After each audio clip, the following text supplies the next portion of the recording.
Bonjour, merci de nous rejoindre sur TV 78, Radio Sensation et Marmite FM pour ce débat du second tour des élections départementales dans le canton de Trappes. À l'issue du premier tour de dimanche dernier, c'est le binôme d'Hiver Gauche, Génération PCF, d'Anne-Marie Bouquet et d'Ali Rabet qui est arrivé en tête avec à peine 200 voix d'avance sur le binôme LR sortant d'Anne Capio et de Nicolas Dainville. Les 4 candidats sont autour de cette table. Bonjour à vous et bienvenue. Bonjour. Merci d'avoir accepté de participer à ce rendez-vous. Je rappelle pour ceux qui n'ont pas spécialement suivi le scrutin dans les Yvelines que la majorité sortante du centre droit est arrivée en tête dans 20 des 21 cantons. Trappes est le seul où l'on retrouve la gauche en première position. Le canton de Trappes qui comprend, je le rappelle, les communes d'Elancourt, de la Verrière et donc également la ville de Trappes. Nous parlerons dans les prochaines minutes de vos propositions dans les domaines de l'action sociale, de l'aménagement du territoire ou encore de l'éducation. Les journalistes de Radio Sensation et de Marmite interviendront également. Nicolas Kirillovitz et Nouradine Agne sont présents. Bonjour à vous, messieurs. Bonsoir. Quelques règles à donner également. Le temps de parole est chronométré et ce sera le binôme Nicolas Dainville-Anne Capio qui commencera en premier, comme l'a décidé le tirage au sort qui a été effectué avec les candidats juste avant le début de cette émission. Nouradine de Marmite, on va débuter avec vous. Radio locale donc diffusée sur le 88.4 depuis Trappes. Vous ouvrez cette émission. Vous souhaitiez évoquer avec les candidats la question de l'abstention. Elle atteint les 74,14% sur ce premier tour sur l'ensemble du canton. Plus de 77% sur la ville de Trappes également. La parole est à vous. Bonsoir à tous les candidats qui sont sur le plateau. La première question, effectivement, touche à l'abstention. Pour le canton de Trappes, vous l'avez rappelé, Wilfried, seulement 25,86% des inscrits se sont déplacés. Ça fait peu, sur 33 500 inscrits. Ça fait 24 837 personnes qui ne sont pas allées voter.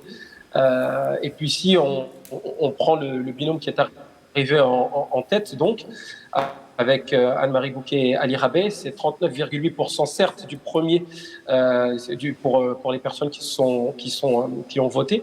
Mais si on prend ça au niveau de l'ensemble des inscrits, c'est seulement à peine une personne sur 10 qui s'est déplacée pour aller voter pour les personnes en tête. Alors la question c'est jusqu'à quand les élus vont-elles se contenter d'être élus avec si peu de voix? Nicolas Dainville-Anne Capio, c'est vous qui débutez donc. Effectivement, très forte abstention au niveau national, donc malheureusement ça touche vraiment tout le territoire national. On a, je dirais, une pandémie qui a beaucoup touché les Français. On a aujourd'hui un déconfinement, un certain vent de liberté, donc les Français ont boudé les urnes aussi parce qu'il y a une grande lassitude de cette période. Je pense que le fait aussi d'avoir 2 élections le même jour a complexifié la compréhension du scrutin. Et pourtant, c'est une élection essentielle. Le département, la région, c'est les transports, c'est les personnes âgées, c'est la question de l'autonomie, c'est les collèges pour le département, c'est les lycées pour la région. Donc ce sont le quotidien, c'est le quotidien de nos concitoyens. Et donc c'est important qu'ils participent pour vraiment se positionner sur l'ensemble des politiques de nos 2 institutions, la région et le département, puisque je rappelle, c'est le même jour, donc dimanche prochain. Nouradine, n'hésitez pas à intervenir si vous souhaitez reposer d'autres questions sur ce sujet. En attendant, je passe la parole à Ali Rabet et à Anne-Marie Bouquet.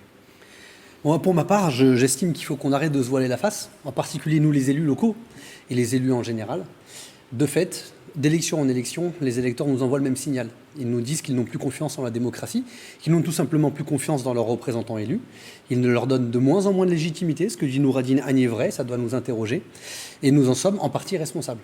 Nos institutions dysfonctionnent et on ne corrige pas ces dysfonctionnements alors qu'on les connaît depuis longtemps. Et la parole aussi des hommes et des femmes politiques est démonétisée. De plus en plus de concitoyens considèrent que voter pour un camp ou pour l'autre ne changera pas grand-chose à leur vie, qu'ils ne sont pas concernés. Les hommes politiques aussi, et les femmes politiques, ont tendance à prendre des engagements et à les trahir, à dire qu'ils vont faire blanc et à faire noir, y compris localement. J'interpelle Nicolas Dainville, qui travaille comme il le peut sur sa ville. Ouais. Mais Nicolas Dainville, quand on dit en période électorale qu'on ne va pas démolir un quartier et qu'on l'écrit noir sur blanc, quand on signe un papier face à des centaines et des milliers d'habitants et qu'on fait le contraire, eh bien on décrédibilise la parole politique. Et aux prochaines élections, même les élections nationales, on aura des citoyens qui diront « ça ne sert à rien puisqu'ils mentent tous ». Et cette idée que tous les politiques mentent, elle est catastrophique. Alors sur les rythmes scolaires, chez moi, j'ai fait le contraire. D'accord. J'ai une conviction personnelle que j'ai portée pendant la campagne. J'ai dit Avec que j'étais, Benoît moi, Hamon. pour les 4 jours et demi, avec Benoît Hamon, avec beaucoup d'autres en D'accord. France, avec Vincent Payon, avec énormément, et des gens de droite et de gauche d'ailleurs, qui défendaient les 5 matinées. Mais j'ai donné la parole aux habitants, j'ai même fait mieux que ça. Je leur ai donné l'occasion de voter pour s'exprimer. Et ils ont très majoritairement contredit celui qui allait devenir le futur maire de Trappes. Et devenu maire de Trappes, je me suis plié au suffrage des électeurs. Il faut l'accepter. C'est une proposition que je fais, c'est valable aussi pour un département. De temps en temps, il faut qu'on accepte de céder un peu notre souveraineté dont on est jaloux. Quand on a été élu par seulement un électeur sur 10 potentiellement, alors il faut accepter de donner la parole aux 9 autres, y compris en dehors des élections, pour leur demander sur chaque projet de donner leur avis, sur les grands projets. On ne va pas demander aux gens de donner leur avis sur la rénovation d'un trottoir. Mais quand on décide d'un nouvel équipement, de la rénovation d'un quartier, de la destruction de barres d'immeubles, alors on demande aux gens ce qu'ils en pensent, on les écoute. On peut être en désaccord à la fin, mais on respecte ce qu'ils nous disent et ce qu'ils ont à nous dire. Nicolas Dainville, je vous laisse bien évidemment répondre, et puis Bien Nouradine, sûr. si vous souhaitez revenir sur ce sujet. Allez-y. Pour répondre, je partage ce que vous venez de dire. C'est de dire qu'il y a peut-être un ras-le-bol de voir certains élus, et là je vais parler de vous, vous avez notamment été condamné pour 1 an d'inéligibilité, votre élection annulée, vos comptes de campagne rejetés pour une violation grave des règles électorales. Et c'est vrai que beaucoup de gens aussi s'interrogent sur votre candidature. Est-ce que c'est sincère ou est-ce que c'est pour trouver un mandat et un poste et continuer une tribune politique? Donc, premier point, je partage ce que vous venez de dire, c'est-à-dire, effectivement, dans le comportement irréprochable, dans l'éthique républicaine, c'est vrai que, moi, je trouve votre comportement peut poser aussi des questions auprès de nos concitoyens. Sur que vous appelez mon comportement, Nicolas ? Votre comportement, Oui. le fait d'avoir été condamné D'accord. par le tribunal administratif en première instance et le fait de maintenir votre candidature alors qu'il y a eu la condamnation, le rejet de vos comptes de campagne et l'attente des juges du Conseil d'État. Sur le bois de l'étang, c'est un sujet central. À l'époque, il n'y avait pas la la ville charte de la Verrière où vous êtes maire, je le rappelle Exactement. aussi pour les Il n'y auditeurs. avait pas qui la nous charte de relogement. C'est un point qui m'a fait beaucoup évoluer sur le sujet. La charte de relogement, vous y avez participé, Monsieur Rabé, puisque vous avez voté aussi cette charte, c'est un accord inédit entre les 12 communes et les 11 bailleurs. Alors là, je reprécise parce qu'effectivement, Ouais, pour c'est clarifier pour les compliqué à électeurs comprendre, qui nous rejoignent, on parle bien du scrutin départemental. Il s'avère que Exactement. vous êtes maire, Nicolas Dainville, de la Verrière. Vous êtes maire, Ali Rabé, de la ville de Trappes. Et vous évoquez les négociations qui ont eu lieu dans le cadre de Exactement. l'agglomération de Saint-Quentin-en-Yvelines, où vous Exactement. siégez les uns et les autres. Voilà, L'ANRU, un peu fastidieux, mais je le rappelle. Ali Rabé, vous étiez aussi présent lors du comité national d'engagement. Vous avez aussi présenté votre projet. Je crois qu'il y a près de 600 démolitions de prévues. 600 démolitions de prévues. Non, vous vous trompez sur les En chiffres. tout cas, c'est pas grave, c'est ce qui est évoqué. Donc la Verrière a aussi le droit, comme Trappes l'a fait avec Guy Malandin, qui a fait vraiment un travail exceptionnel sur cette question de la rénovation urbaine. La Verrière a aussi le droit d'offrir le meilleur pour les générations futures et pour les générations présentes. Et pour terminer, puisque vous m'interpellez, là sur la Verrière, c'est 130 millions d'euros pour une nouvelle école, pour une nouvelle maison de quartier, pour une nouvelle entrée de ville. Le département nous soutient, le préfet nous soutient, l'ensemble des partenaires nous soutiennent. Et effectivement, il est aussi du devoir des élus de penser à l'avenir, d'accepter parfois de bousculer les habitudes. Mais en tout cas, et j'ai énormément d'habitants qui nous soutiennent sur ce sujet, ils sont très nombreux et ils ne veulent pas être pris en otage par une petite minorité et souffler sur les braises, diviser, jeter de l'huile sur le feu. C'est pas une façon de faire. Je vous le dis, moi je ne suis pas allé à Trappes pour exciter les uns les autres. Vous êtes venus à la Verrière, c'est votre droit pour des fins sûrement électoralistes. En tout cas, ce n'est pas ma façon de faire. Si on peut juste voir les temps de parole qui s'affichent. Vous êtes à 3 minutes 40, Anne Capio, Nicolas Dainville et Anne-Marie Bouquet, Ali Rabé à 2 minutes 10. Vous avez un petit peu plus de retard. Je vous laisse répondre et que Nouradine puisse vous revenir et que je puisse repasser la parole à mon confrère puisqu'on évoquait l'abstention. Un petit mot rapide parce que c'est important. C'est pas tellement le contenu du projet du maire de la Verrière que je critique. Il peut porter le projet qu'il souhaite. Après, il consulte les habitants, il les associe ou pas, etc. C'est à eux de le juger. C'est effectivement pas au maire de Trappes. En revanche, ce que je juge, et quand je dis que ça justifie une part de l'abstention dans notre pays, très au-delà des frontières de Trappes, de la Verrière ou d'Élancourt, c'est ces hommes et ces femmes politiques qui disent une chose pendant les élections et le contraire le lendemain des élections. Les habitants de la Verrière, et en particulier du bois de l'étang, effectivement, que je suis allé voir et que j'ai entendu dans leur détresse, qu'est-ce qu'ils disent ? Ils disent Nicolas, Vous avez entendu une petite minorité. Je vais vous dire des exactement habitants. ce qu'ils disent parce que ça m'a frappé. Monsieur Rabé. Ils vous appellent par votre prénom. Nicolas, en campagne électorale, nous a dit quelque chose. Il l'a écrit, noir sur blanc. Il a signé de sa propre main. Et il a porté un projet avec enthousiasme pour dire nous pouvons faire un projet sans aucune démolition, tout en construisant une école, tout en reconstruisant la maison de quartier. Arrêtez de m'interrompre, je vous ai écouté patiemment. On peut le faire, mais on peut enfouir les lignes à haute tension. On peut faire énormément de choses sans démolir un seul logement dans le cadre de l'ANRU. Et M. Dainville, élu maire de Trappes, contredit Nicolas, en disant, élu maire de la Verrière, contredit Nicolas, le candidat, en disant exactement l'inverse. Eh bien ça crée la défiance. Alors je respecte le fait que vous l'assumiez et vous avez le droit d'évoluer. D'évoluer dans nos prises de décision. Il y a des opportunités période électorale, de on ne financement. dit pas le contraire de ce qu'on pense. Alors les grandes leçons de morale, dans ma ville, en période électorale, les grandes leçons de morale, sur le quartier notamment en rénovation urbaine, je n'ai jamais dit aux habitants ce qu'ils voulaient entendre. Il est déjà ficelé. Il est déjà ficelé. Je n'ai jamais dit ce qu'ils voulaient entendre. Et je vous interromps sur ce sujet et je très rapidement.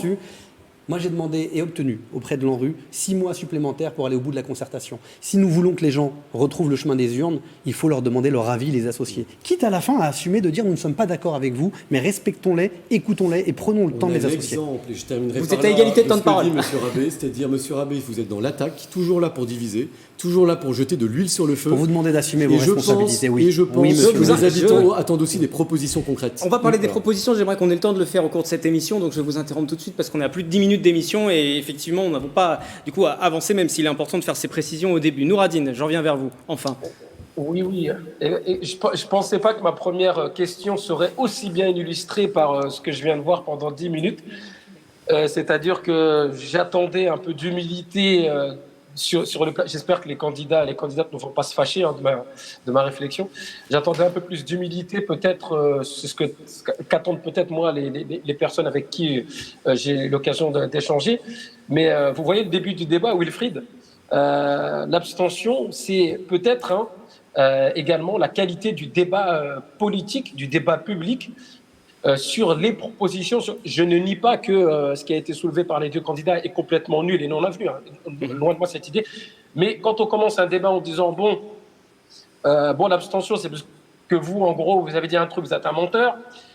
Oui, mais vous êtes inéligible, vous allez perdre la mairie, et puis vous ça, et puis vous avez dit ça au candidat. Non pas que les arguments sur le fond, il n'y ait pas de fond, mais sur la forme, en tout cas, telle qu'elle est, on assiste à un combat où les idées ne sortent jamais vainqueurs. Voilà, moi, c'est ce que je voulais dire. Et est-ce que les candidats présents sur le plateau sont conscients de l'impact de leur façon de débattre, et ce sera ma dernière question, sur les Françaises, les Français, les citoyens, les citoyennes qui les regardent et qui veulent peut-être plus de débats apaisés sur du fond et moins sur de la querelle politique. Merci Nouradine pour votre intervention. Anne Capio, je vous passe la parole. Si vous pouviez les uns et les autres être très concis, qu'on avance et qu'on parle des propositions justement. Je suis entièrement d'accord avec ce qui vient d'être dit. Là, la question était de savoir ce que l'on pensait, nous, en tant que candidats de l'abstention. Monsieur Rabet, vous démarrez au quart de tour en accusant Monsieur Dainville sur un projet de sa vie. Je pense que, ça intéresse sans doute vos partenaires sur la Verrière. Et voilà. Mais les téléspectateurs qui nous regardent ne sont pas intéressés. Moi, je pense que l'abstention, c'est effectivement nous, politiques, on a une part de responsabilité parce que on n'explique peut-être pas suffisamment ce que l'on fait sur le terrain. La crise Covid ne nous a pas aidés. Et je m'excuse, mais au niveau gouvernemental, il n'y a pas eu non plus beaucoup de communication autour de cette élection. On aurait aimé avoir des petits spots pour expliquer aux jeunes à quoi sert un conseiller départemental. Et ça nous aurait bien aidé. Voilà. Et on l'a fait sur notre antenne et sur les différentes antennes de nos partenaires médias qui sont avec nous d'ailleurs. Anne-Marie Bouquet, je vous passe la parole. D'autres médias l'ont fait aussi. Moi, j'écoute France Inter. Il y a eu beaucoup de spots et que je trouvais plutôt intéressants. Donc, je vais répondre sur l'abstention. Moi, je ne suis pas élue. Je suis la seule ici. Effectivement, ça me pose problème. Et quand vous avez commencé à répondre, je me suis dit que l'abstention, elle est là. C'est que vous ne parlez pas aux gens, vous ne parlez pas à vos électeurs, vous ne parlez pas aux citoyens avec lesquels vous devriez travailler main dans la main, et c'est ce qui me pose problème. On prendra ça Bah, pour un mea expliquez-le culpa à monsieur général. Rabet. Voilà. Non, je crois qu'elle parlait de M. Juste- Dainville. Non, parce que monsieur Vous Rabet, m'excuserez, vous m'excuserez. Monsieur Rabet, je le vois Vous travailler m'excuserez, dans sa s'il vous commune plaît. Et je sais qu'il prend en compte l'avis de ses Excusez-moi, vous concitoyens. m'excuserez, je vais juste tempérer, essayer de réconcilier tout le monde. J'allais dire qu'on assistait là à un mea culpa général et que c'était très bien, mais visiblement vous n'avez pas envie. Alors on s'arrête là. En tout cas, merci Nouradine d'avoir participé aussi à ce débat, donc que les auditeurs de Marmite peuvent également suivre. Nous poursuivons, nous parlons d'éducation à présent, éducation au sens large. Le département s'occupe des transports, de la restauration scolaire, d'orientation aussi, et puis du numérique, des bâtiments. Pour ce qui est des bâtiments, justement, il y a une question précise que je vous pose, et je vais commencer par vous, Nicolas Daville et Anne Capio. Il était question, sous la mandature qui s'achève, de démolir peut-être les collèges Courbet et Gagarine au profit d'un seul lieu plus grand et plus moderne pour 2026. Est-ce que c'est le cas ? Alors, concernant les collèges, alors, le département a un plan financement ambitieux puisqu'on parle de 72 millions d'euros pour rénover les 116 collèges de l'ensemble du département. C'est quand même une prouesse dans un contexte budgétaire à peu près apocalyptique ou pas loin, suite aux coupes budgétaires du gouvernement. Donc au département, les enfants restent notre priorité. Alors à ce sujet, effectivement, j'ai rencontré la semaine dernière le collectif des collèges de Trappes composé d'enseignants et de parents d'élèves. Et je les ai reçus pour mettre fin à une rumeur qui court sur la ville de Trappes, suite à vos propos, Monsieur Rabet, aux Parisiens, qui sont intervenus dans les colonnes du Parisien du 24 mai, où voilà, vous laissiez un peu planer le doute là-dessus. Donc, Pierre Bédier, le président du département, vous a fait une lettre datée de fin mai pour vous dire clairement que ce projet n'était pas bon, qu'il n'était pas question de démolir un collège pour regrouper 2 autres collèges à l'intérieur d'un même collège. Les 3 collèges resteront bien séparés, avec des rénovations dans chaque collège. Donc voilà. Donc cette rumeur a traîné. J'espère que ça va enfin cesser.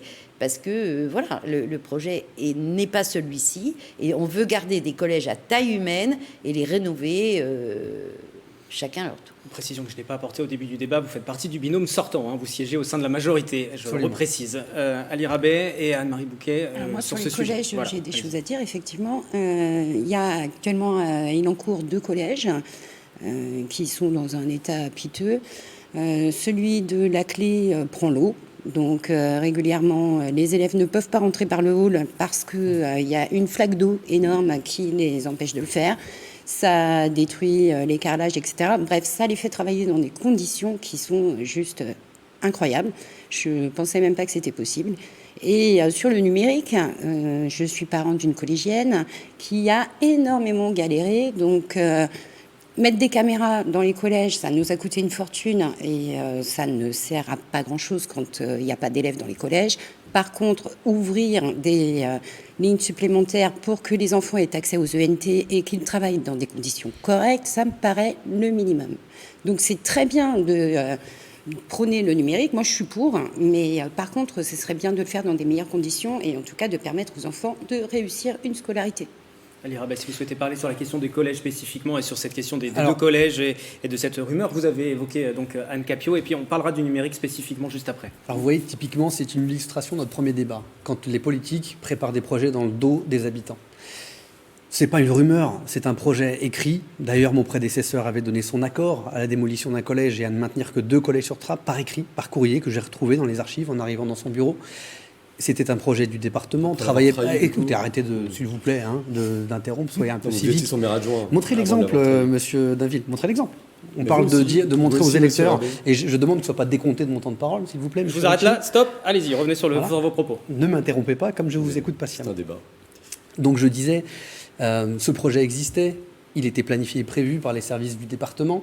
J'ai été rencontrer moi-même en septembre dernier le président Pierre Bédier pour lui dire « je ne permettrai pas qu'un collège soit démoli ». Et dans une ville qui est en croissance permanente, il faudrait plutôt un 4e collège à taille humaine plutôt que 2 collèges de 1000 élèves chacun. Pierre Bédier m'a confirmé à l'époque que c'était bien les projets du département, m'a indiqué que les chiffres qu'il avait justifiaient la destruction de ce collège. Je lui ai envoyé un courrier une semaine après, chiffres à l'appui démontrant depuis 5 ans l'évolution à la hausse des effectifs et l'absence totale d'arguments pour démolir un collège à Trappes. aucune réponse depuis le mois de septembre. J'ai du respect pour Pierre Bédier d'ailleurs, souvent nous communiquons efficacement, mais sur ce sujet, aucune réponse. Silence radio du département. J'ai effectivement reçu le collectif Courbet, toujours inquiet, et il a raison, et il le sera encore plus. Après votre rencontre, c'est ce qu'ils m'ont indiqué. Ils sont toujours mobilisés sur le pied de guerre parce qu'ils souhaitent avoir des véritables garanties qui ne soient pas des garanties en période électorale uniquement. Et donc, après ma communication, écoutez, je termine. Ali Rabet terminé. Uniquement, rendez-vous compte quand même. Et c'est ça que je supporte plus, moi, en politique. Et si je n'étais pas un élu, peut-être que moi-même, je n'irais plus voter à cause de ce type de comportement. J'ai écrit en septembre pour demander des garanties et avancer des chiffres justifiant le maintien des 3 collèges. Je n'ai eu une réponse qu'après la publication de l'article du Parisien, courrier qui mentionne cet article du Parisien, enfin de la part de l'exécutif, pour me dire « nous acceptons de conserver les 3 collèges ». Je n'ai aucune garantie à l'heure où je vous parle, aucune, sur les rénovations de ces collèges, et notamment le niveau des financements consentis. Donc moi je me battrai, et le collectif, et les parents, et les enseignants, et ils vous l'ont dit, je me battrai pied à pied, et c'est pour ça aussi que je souhaite être conseiller départemental avec Anne-Marie Bouquet. On se battra pour que les collèges de notre canton en particulier, mais partout dans les Yvelines, soient rénovés convenablement, parce qu'il est épouvantable d'avoir cours dans des collèges où il pleut, dans les salles de classe, où il fait froid, parce que les joints des se fenêtres sont tellement en insécurité, qu'il y a des courants d'air même quand la fenêtre est fermée. Donc, c'est épouvantable. Et donc on se battra pour rénover ces collèges convenablement, en particulier dans nos villes d'Elancourt, de Trappes et de la Verrière. Les 3 communes qui composent le canton de Trappes, débat qui a lieu ce soir donc sur les antennes de Radio Sensation Marmite et TV 78. Anne Capio, si vous pouviez répondre sur cette question des collèges, vous nous dites que si vous êtes élu, si vous représentez ce canton, il n'y aura pas de destruction. Que ce soit bien clair et qu'on passe au sujet du numérique. Pendant 6 ans ou pendant 6 mois ? Alors, attendez, moi, je ne sais plus quoi dire, je ne sais plus quoi faire. Je reçois les enseignants, je reçois les parents d'élèves, je fais faire un courrier par le président du département qui vous écrit, Monsieur Rabet, à vous, maire de Trappes, et qui vous dit il n'y aura pas de destruction. Donc, moi, je veux bien qu'on débatte encore pendant toute la nuit sur c'est pour ça que je vous demandais une destruction réponse ou pas. définitive, ferme non, sur la question. Le projet est abandonné. Donc il a existé ce projet, d'accord. Il n'y aura pas de... Mais Monsieur Rabet, on peut évoluer, on peut prévoir des choses. Moi, j'approuve cette évolution. Monsieur Bédier vous a le président vous a écouté, a vu la démographie de la ville et donc a décidé de... voilà où on en est là. Donc cette question-là il n'y en a pas. est réglée. Alors parlons du numérique. C'est quand même la preuve que les gens n'ont plus confiance en vous. Parlons à présent du numérique. Vous demandiez les uns et les autres à vouloir vous respecter pour pouvoir échanger. Je vous demanderai tous les 4 de respecter cette règle, au moins pour le temps du débat. Pour amener les électeurs vers les urnes, ce serait bien. Anne Capio, sur la question du numérique, vous avez été interpellée aussi. Quel est le plan numérique et quel projet vous avez, si vous êtes réélu, pour ce canton-là, pour ce développement ? Alors, au niveau des collèges, il y a un plan numérique ambitieux puisque tous les collèges ont été équipés d'outils numériques, tous les collèges ont été ou sont en train d'être branchés à la fibre optique. Il y a un gros plan de développement. Et moi, je me suis aussi battue avec le département pour avoir un plan au niveau local, au niveau de Saint-Quentin-en-Yvelines, puisqu'il y a un projet, c'est pas un projet, c'est mis en route sur le territoire, d'équipement aussi des écoles pour avoir une continuité pédagogique entre le primaire et le collège. Donc, c'est un projet qui est financé à 50% par le département, 20% par la communauté d'agglomération de Saint-Quentin en Yvelines, et le reste à charge des communes, les 30%, sont donc dépensés sous forme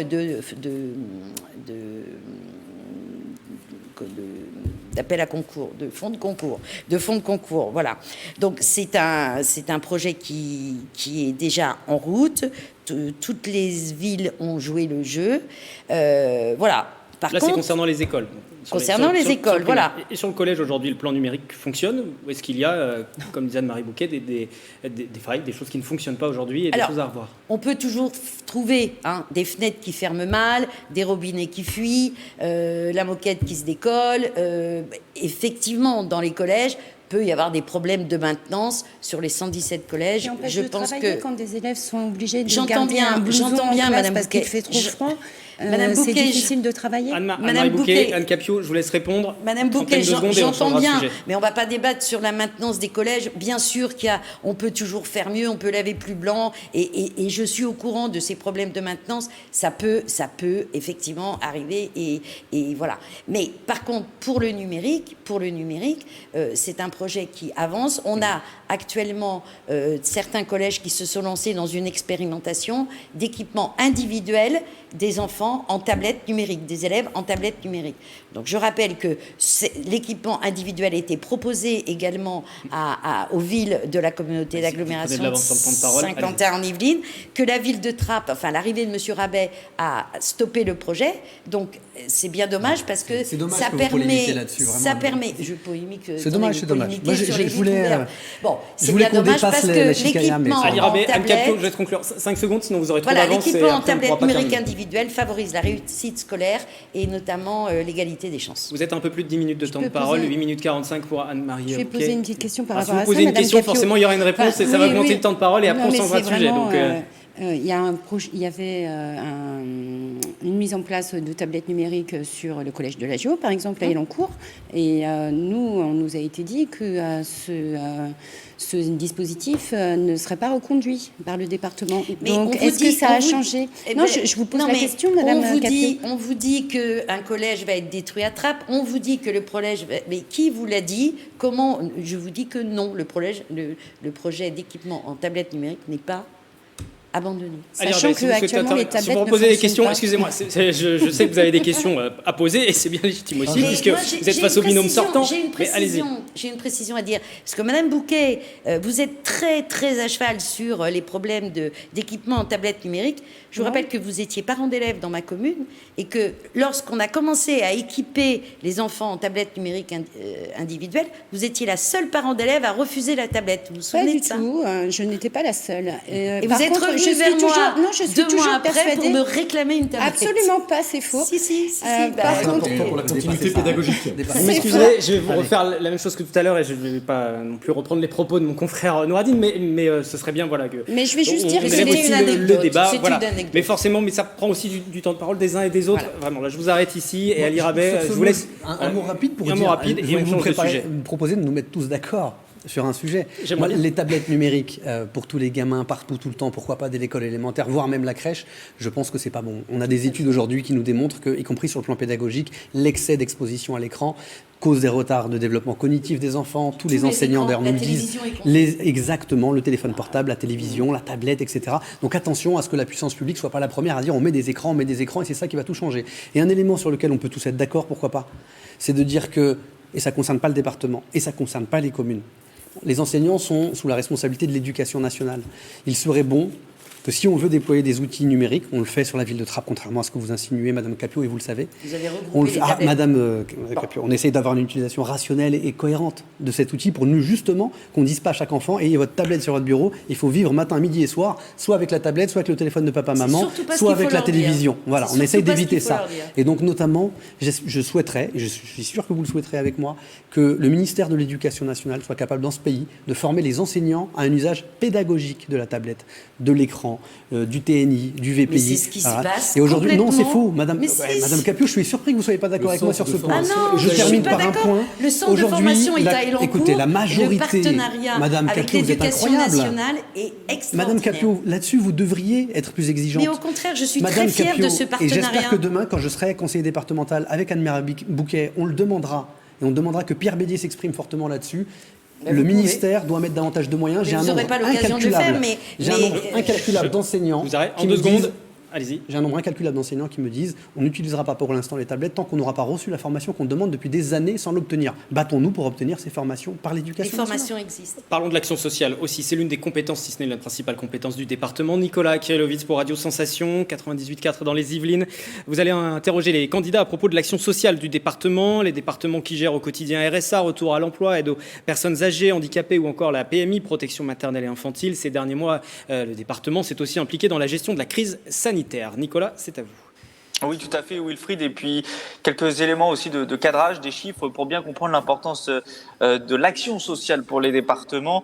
Dans le budget 2021 du département des Yvelines, l'action sociale représente 743 millions d'euros. C'est 45% du budget. Donc là, en fait, très clairement, c'est la compétence principale du département et il faut peut-être le dire un peu plus aux habitants pour qu'ils s'intéressent aussi aux élections. Et ces aides, vous le disiez, ce sont pour les personnes âgées, pour les personnes en situation de handicap, pour l'enfance aussi en difficulté ou pour les personnes qui sont sans emploi. Ces personnes-là, ce sont évidemment les plus précaires.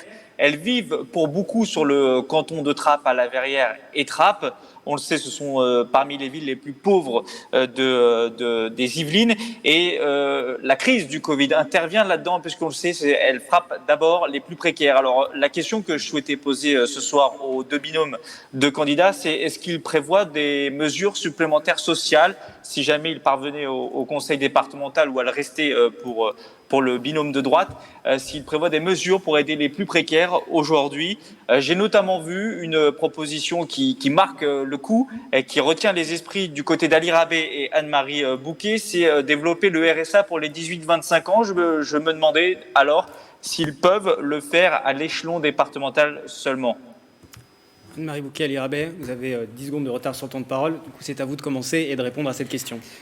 Pour répondre spontanément, oui, bien sûr, on peut le faire. La preuve, c'est que de nombreux départements s'y engagent là, à l'occasion de ces élections. Le département de la Seine-Saint-Denis, qui compte l'un des taux de pauvreté les plus élevés de France et qui, par ailleurs, est un département jeune, va ouvrir le droit au RSA aux jeunes de 18 à 25 ans par expérimentation et peut demander à l'État de jouer le jeu.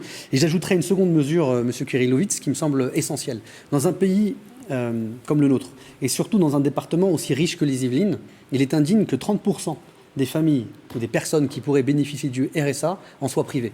Et pourtant, c'est le cas. Parce que le RSA doit être sollicité en remplissant des dossiers parfois complexes et beaucoup de bénéficiaires potentiels renoncent à déposer leur demande. Nous pourrions très facilement, parce qu'on connaît les situations de pauvreté, très facilement automatiser le versement du RSA.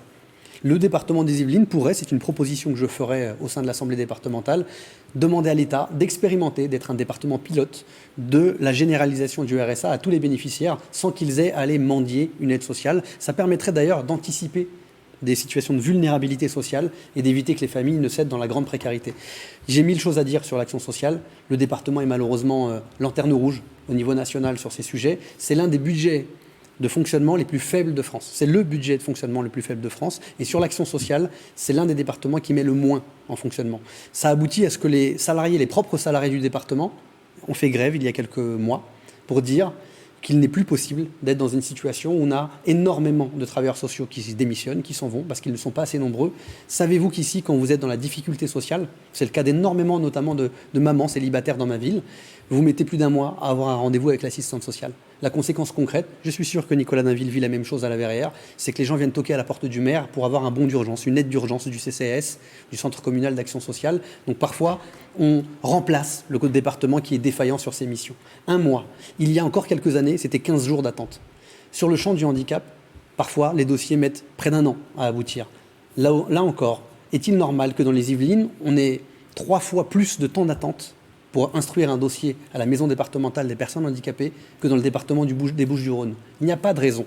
Si nous étions un département pauvre, je pourrais le comprendre. Si nous n'avions pas les moyens d'avoir des services d'action sociale performants, je pourrais le comprendre. Nous sommes le 2e département le plus riche de France. Donc nous avons un devoir de solidarité. Je passe sur la suppression des PMI dans notre département, c'est un scandale. Nous avions 60 PMI, 63 pour être précis. Nous avons supprimé 2/3 des PMI, dont celle de la Verrière. Vous avez permis, laissez faire la suppression de la PMI de la Verrière. Je crois qu'il y a des familles à la Verrière qui méritent mieux qu'un bus qui passe une fois par semaine ou une fois tous les 15 jours, ou par mois peut-être même, et qu'un centre de PMI comme celui que vous aviez à la Verrière rend des services. C'est le service public et le département des Yvelines a les moyens de fournir un service public de qualité. Nicolas Dainville, beaucoup de choses sur lesquelles répondre. La PMI peut-être là, comme ça, sur ce point-là. Et puis il y a aussi la question des délais, que l'on soit en personne en situation de handicap ou en demandeur d'aide sociale. Voilà, tout ce qui est excessif est insignifiant. Il faut faire attention à ne pas être caricatural. Le département, c'est un département solidaire, on l'a vu encore pendant la crise. Près de 500 000 € d'aide à nos commerçants, à nos petits commerçants, qui allaient mettre la clé sous la porte avec les fermetures administratives, qui ont pu trouver cette bouée de sauvetage C'est pas de l'action sociale. sur une compétence, Allez, qui n'était pas forcément celle du département, et pourtant le département a répondu présent. 500 000 € d'aide sur les 3 communes du canton. Les masques, au moment où on en manquait, le département en a distribué près d'1 million de masques sur l'ensemble du département. Je pourrais parler des tests PCR, je pourrais parler des tablettes pour la continuité pédagogique pour nos jeunes ou pour le lien social pour nos seniors. Bref, pendant la crise, le département a montré sa capacité extraordinaire d'innover pour maintenir ce lien de solidarité. On l'a vu encore avec la vaccination, où il a joué un rôle aussi important pour soutenir l'intercommunalité, 50 ans en Yvelines, ou nos communes parfois. Les projets, ils sont très nombreux. Vous parliez du bus PMI, on pourrait parler du bus Santé Femmes, qui apporte aux femmes un soutien avec des professionnels qui tournent dans nos communes. Sur la PMI à la Verrière, elle va être transformée en crèche, et le département va nous soutenir puissamment dans ce projet de crèche à la Verrière avec 45 berceaux, c'est 22 de plus, donc c'est un très beau projet sur lequel le département investit. Le département, il investit aussi dans la rénovation des logements, c'est aussi une forme de politique sociale, que ce soit Védrine, Debussy, on pourrait citer tous les logements qui sont concernés à Trappes, que ce soit Orly Park, à la Verrière, les petits prés, à Elancourt, avec des aménagements extérieurs qui vont permettre d'offrir une qualité de vie supérieure à nos habitants. Bref, on a un département qui agit, qui innove, qui a envie de maintenir ce lien de solidarité, loin des caricatures qu'on peut en faire. Et sur la question des délais, juste parce que vous avez été interpellé sur cette question-là aussi, est-ce qu'il est effectivement plus difficile, plus long d'avoir un rendez-vous? C'est un métier très difficile. J'ose espérer qu'Ali Rabé le sait. Assistante sociale, c'est vrai qu'elle rencontre des difficultés. Il y a aussi une augmentation de précarité avec la crise, une hausse du RSA. Vous parliez du RSA, le RSA jeune. Vous parlez d'expérimentation, mais vous savez très bien qu'il faut que la loi change. Donc ça ne changera pas grand-chose. Pour expérimenter, on n'a pas besoin de changer la loi. Je parle pour la mise en place du RSA jeune, jeune, au-delà de l'expérimentation. Et deuxièmement, nous, on a mis en place au niveau du département une expérimentation qui, pour le coup, marche très bien. On a mis en place les brigades vertes, qui permet à des bénéficiaires du RSA d'être orientés vers des métiers liés à l'environnement. À la Verrière, c'est 2 postes qu'on a pu mobiliser, qui s'occupent de la propreté, du fleurissement. Voilà, c'est un contrat gagnant-gagnant, des personnes qui retrouvent le pied de l'emploi et qui permettent en même temps d'être formées. On a mis aussi les chantiers d'insertion. Chantiers d'insertion, à la Verrière, c'est 20 personnes, dont un certain nombre de trappistes, qui sont formés. On travaille sur la levée des freins à l'emploi avec Activity. Bref, en termes de solidarité, c'est un département qui agit et c'est du concret. Nicolas, si vous souhaitiez relancer le sujet. Oui, une précision peut-être sur les chiffres qui ont été avancés tout à l'heure. Selon les données du ministère des Solidarités et de la Santé, le département des Yvelines consacre 432 € par habitant pour les dépenses sociales. C'est beaucoup moins que la moyenne nationale qui est à 607 € par habitant, mais ça n'en fait pas pour autant tout à fait le dernier du classement, puisqu'il y a la Haute-Savoie et le département de l'Ain qui font pire. Voilà, c'était pour la précision. Et effectivement, la question qui a été abordée à l'instant par Nicolas Dainville de l'emploi, il est vrai qu'on sait que cette crise du Covid pèse beaucoup sur les milieux les plus précaires, et notamment les plus jeunes qui ont des difficultés à trouver des emplois, des jobs. Alors, est-ce que les candidats et les 2 binômes ont des propositions concrètes sur ce sujet pour aider les plus jeunes, des quartiers difficiles qui sont déjà pénalisés d'ordinaire, mais encore plus aujourd'hui pour rebondir? Anne-Marie Bouquet, Ali Rabé, en 1 minute, et même chose après pour Nicolas Dainville et Anne Capio. Sur l'emploi, je pense que nous avons un vivier très considérable d'emplois locaux, non délocalisables, que nous pourrions orienter principalement, et Nicolas Dainville a raison, vers les personnes en insertion, et en particulier aussi vers les jeunes, ceux qui sont les plus éloignés de l'emploi, ceux qui n'ont pas malheureusement le niveau de diplôme qui permet de s'insérer facilement sur le marché de l'emploi. C'est l'économie sociale et solidaire, c'est l'économie circulaire, c'est l'économie verte.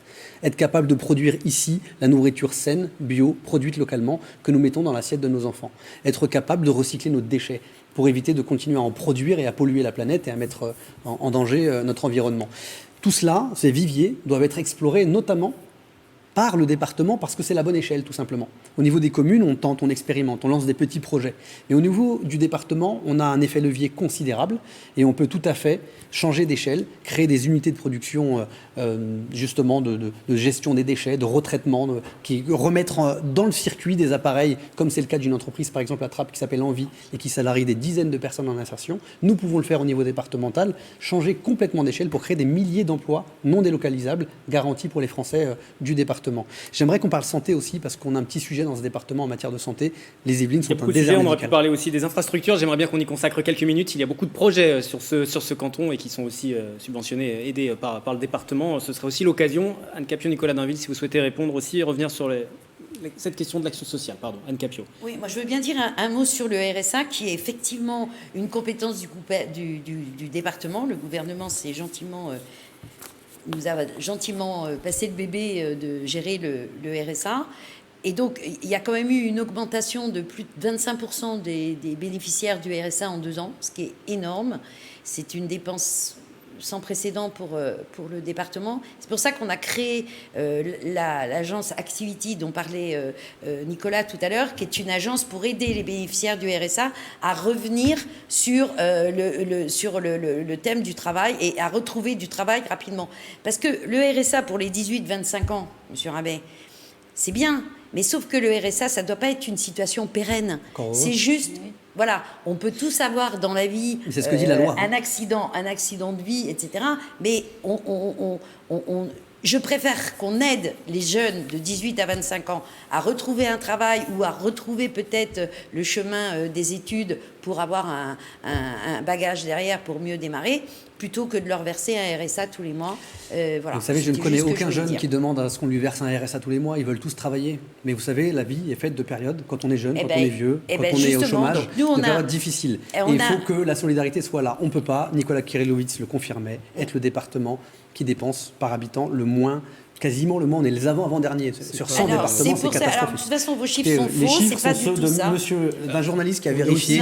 C'est compliqué d'expliquer que les chiffres sont faux. À avoir une agence départementale d'insertion. Voilà.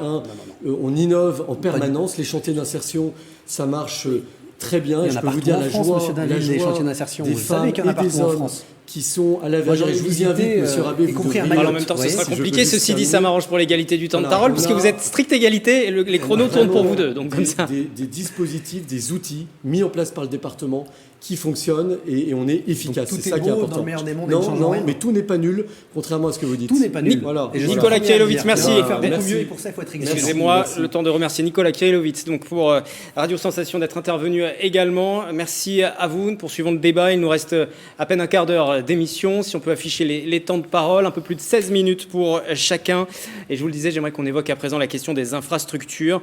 C'est l'une des compétences du département. Il n'intervient pas seul. Il finance des aménagements, notamment lorsque ça concerne les déplacements, les transports. Dans le canton de Trappes, il y a énormément de projets. Le carrefour de la Malmedonne, qui concerne aussi des communes et des cantons adjacents, essentiel tout de même pour la ville de la Verrière. Dans l'encours, il y a aussi l'enfouissement de la nationale 10 à Trappes. Un peu plus loin sur cet axe, il y a la réfection du pont de la Ville-Dieu également. Où en sont ces différents dossiers? Est-ce que le département doit les accélérer? Et je pose la question au binôme sortant déjà. Aujourd'hui, ces différents dossiers sont financés, avancent, et ce sont de nombreux travaux qui vont avoir lieu sur ce canton. Effectivement, on a un département qui investit massivement. On a un département qui investit le plus de France.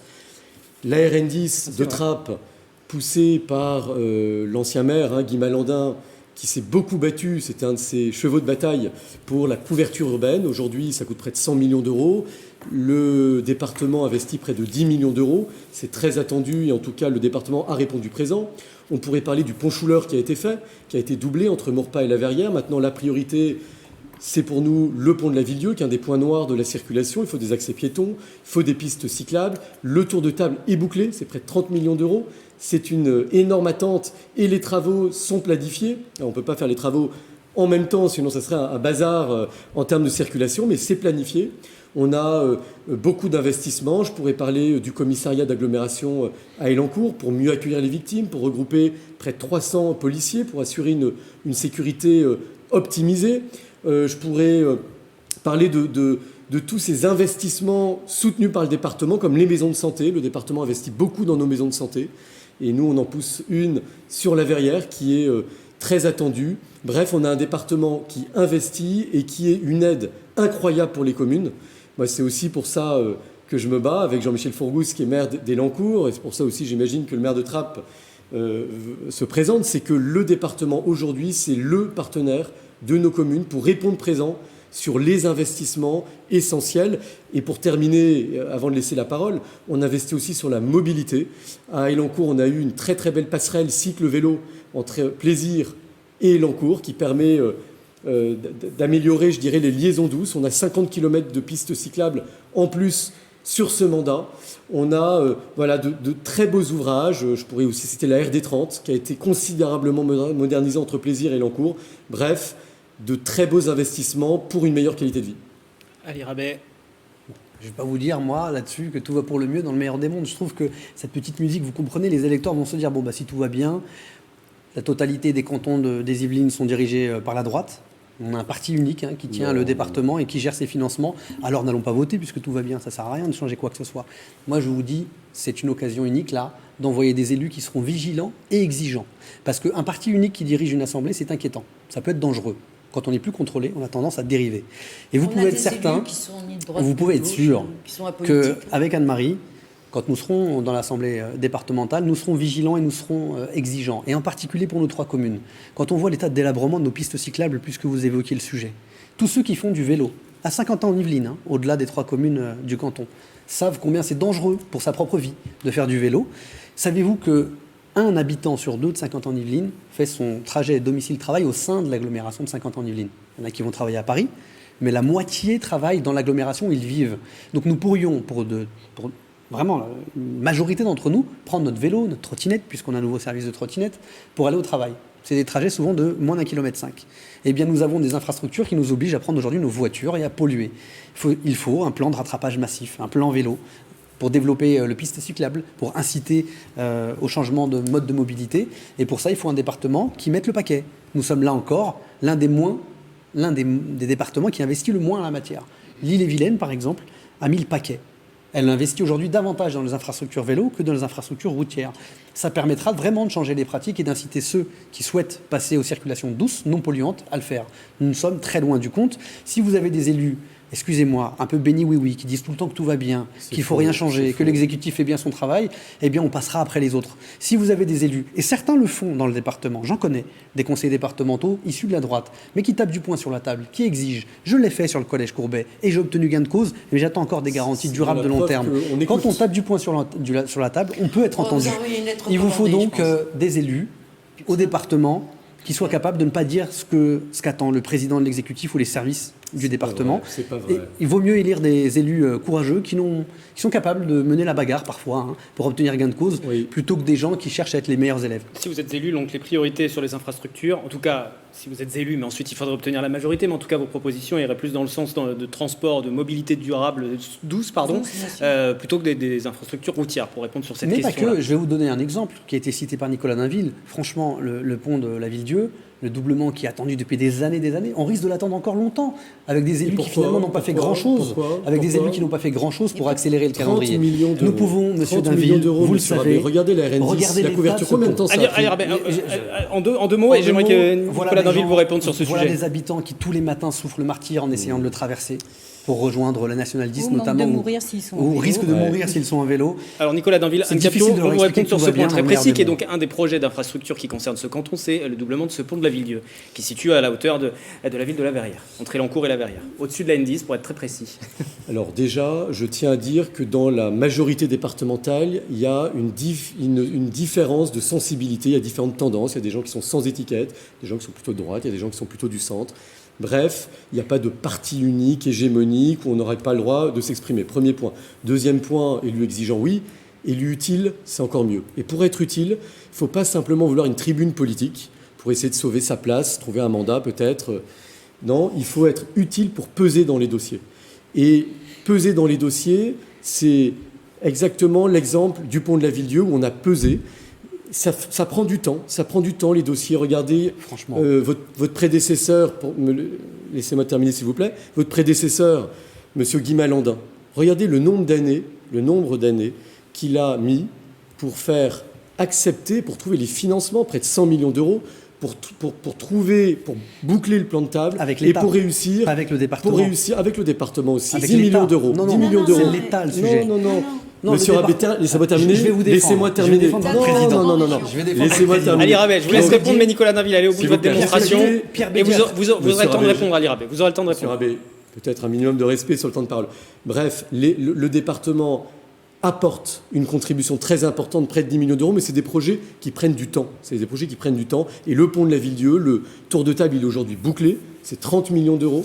La région participe, le département participe, Saint-Quentin en Yvelines participe. Après, ça ne se décide pas en un claquement de doigts. On ne peut pas simplement le prôner ou le scander pour gagner quelques voix. Il y a aussi une réalité technique, des réalités de travaux, des réalités financières, mais on avance et on va y arriver. Mais quand? Les travaux commenceraient en 2025. Comparer la RN10 avec le doublement du pont de la Ville-Dieu, ce n'est pas sérieux. Le département, il faut reconnaître cela au président actuel, a très tôt dit le montant qu'il mettait sur la table et a joué le jeu dès le début. Il a même été un promoteur de cet enfouissement. Guy Malandin a peiné à obtenir les financements de l'État, mais c'est normal, il n'est pas très ministre. sympa avec votre prédécesseur. Au contraire, justement, il s'est battu, d'accord. mais le gouvernement lui résistait, justement, et n'a pas consenti pendant des décennies d'ailleurs. Au-delà de Guy Malandin, ses prédécesseurs, Bernard Hugo, Jacques Moncaut, n'ont pas obtenu les financements de l'État. Ça a été bouclé par Guy Malandin, dans les années 2010. En revanche, sur le pont de la Ville-Dieu, vous êtes conseillers départementaux tous les deux. C'est sous votre mandature que ce projet a traîné. Et donc c'est sous votre mandature qu'on n'a pas vu avancer. C'est là où il a avancé. S'il vous plaît, grignotez mon temps de parole. Sérieusement, vous avez laissé Vous traîner avez ce 20 projet secondes pendant et on vous longtemps. sera à égalité. Les Élan-Courtois, les Verrières-Rois et au-delà en ont souffert. Et franchement, si être conseiller départemental et être utile, c'est valider la suppression d'une PMI dans sa propre ville, alors moi j'en reste sans voix. N'importe quoi. C'est toujours des attaques. Non mais honnêtement, allez-y, vous allez passer aux conclusions et vous allez avoir le temps les uns les autres de répondre. C'est factuel. Le journalisme, c'est aussi rétablir les faits. Excusez-moi, je vais vous laisser débattre entre politiques et pas interpeller les journalistes. La PMI, elle a fermé ou pas? Monsieur Rabé, Non mais Monsieur je ne sais plus s'il y avait Moi, une par PMI contre, en à tant que la journaliste, je vais vous demander de ne pas parler en même temps et de vous arrêter là tous les deux Voilà. parce que ce n'est Moi, pas du j'arrête tout là, audible. mais il y avait On arrive à la fin de toujours ce une PMI à débat. la Verrière et S'il vous plaît, j'aimerais que vous ayez le temps de conclure et que les téléspectateurs et auditeurs des différentes radios partenaires aient le temps de vous entendre aussi. Il nous reste que quelques minutes d'émission, pas le temps d'aborder d'autres thématiques, que ce soit la santé, l'environnement par exemple. Je vous propose de l'aborder dans votre conclusion. Je vous laisse à chacun, puisque vous êtes à 9, même pas 9 secondes, même pas une seconde pardon, d'écart, 9 secondes d'écart, pardon, voilà le temps qui s'affiche, 20 minutes 39 et 20 minutes 30 d'écart. Donc je vous laisse commencer, puisque c'est le tirage au sort qui l'a décidé, Nicolas Dainville et Anne Capio, et puis ce sera à vous de conclure, Ali Rabet et Anne-Marie Bouquet. Vous avez 1 minute 30, à vous de voir comment vous répartissez la parole au sein de votre binôme. Écoutez, on a une très belle équipe composée de 2 maires, d'une maire adjointe, de l'ensemble de nos communes, toutes les sensibilités, puisque Myriam Aourir est plutôt de sensibilité de gauche, Anne Capio qui est engagée sur le terrain depuis de très nombreuses années, Jean-Michel Fourgousse qui fait un travail exceptionnel d'efficacité, et je pense que ces résultats ne sont plus à démontrer. On a une équipe qui veut servir l'intérêt général et l'intérêt de nos 3 communes. On n'est pas à la recherche d'un mandat parce qu'on aurait été condamné ou parce qu'on aurait été invalidé. On est à la recherche, je dirais, d'une efficacité, d'une utilité, continuer à être utile pour défendre des beaux projets. Alors vous savez, on peut toujours voir le verre à moitié vide, on peut toujours tout noircir, on peut toujours diviser, jeter de l'huile sur le feu, essayer de bloquer les projets. On l'a vu avec M. Rabé sur le projet de l'Enrue à la Verrière, comme si la Verrière n'avait pas le droit, comme Trappes, d'avoir un beau projet pour son territoire. Mais nous, on a envie d'être utile, d'être positif, d'être, je dirais, rassembleur. Et je pense qu'on a besoin d'être rassembleur. Et quand on parlait des enseignants, nos enseignants, on n'a pas le droit aussi de les menacer, on n'a pas le droit de jeter l'huile sur le feu. Il faut être calme, compétent et surtout avancer positivement. Je pense que c'est ça qui est attendu par nos habitants. Vous êtes arrivé à l'issue du temps accordé pour cette conclusion. C'est à vous, Ali Rabet et Anne-Marie Capio. Excusez-moi, Anne-Marie Capio, j'ai scindé vos listes. Vous voyez, je cherche vraiment la réconciliation entre vos différentes listes. Et Anne-Marie Bouquet, pardon. Moi, je pense que la démocratie, c'est pas nier les désaccords entre nous. Il faut assumer que nous ne sommes pas tous d'accord dans ce pays et proposer une offre politique avec des options. Et les électeurs tranchent. Et à la fin, on essaye de faire du mieux possible quand on est élu. Alors, je ne répondrai pas aux provocations, aux anathèmes, etc., qui ont pu m'être lancés, et je resterai sur une interpellation des électeurs. Vous avez raison, ils ont raison d'être frustrés, de douter de la parole de leurs élus, de la remettre en cause, et d'ailleurs, je les invite à le faire davantage encore. Je les invite même à s'impliquer, y compris en politique, pour prendre le pouvoir s'ils estiment que ceux qui détiennent le pouvoir l'exercent mal. Mais dans notre département en particulier, c'est une situation unique en France. Nous confions plus d'1,4 milliard d'euros à une assemblée départementale où ne fonctionne pas la pluralité des opinions, où ne vit pas la pluralité des opinions, et où la démocratie est de fait défaillante. Si nous voulons avoir des élus capables de contrôler le travail de la majorité départementale, si nous voulons avoir des élus qui proposent des projets innovants, notamment pour faire face à la crise environnementale, pour défendre nos services publics, pour proposer demain une gestion publique de l'eau, pour qu'on ait un tarif unique et pas 5 tarifs comme aujourd'hui sur l'agglomération de Saint-Quentin-en-Yvelines. Si on souhaite faire en sorte que la solidarité devienne enfin ce qui devrait être naturellement son rôle, la priorité du département, il faut avoir des élus capables d'aiguillonner la majorité départementale, capables d'interpeller les habitants, la presse, sur ce qui dysfonctionne et de veiller au bon fonctionnement démocratique. Alors j'appelle tous les électeurs de gauche ou de droite, mais qui sont attachés à la démocratie, à se donner l'occasion de faire entrer une vigie démocratique, 2 élus qui porteront leur parole au sein de l'Assemblée. Et je vous arrête là, vous avez 5-6 secondes d'écart pour ce temps de parole. Merci à tous les 4 d'avoir participé. C'est la fin de ce débat du second tour donc, des départementales dans le canton de Trappes. Merci donc aux candidats pour leur participation. Pour les électeurs, rendez-vous dimanche pour aller voter. Et merci à vous de nous avoir suivis sur TV78, Radio Sensation et Marmite. Vos programmes se poursuivent sur nos antennes respectives.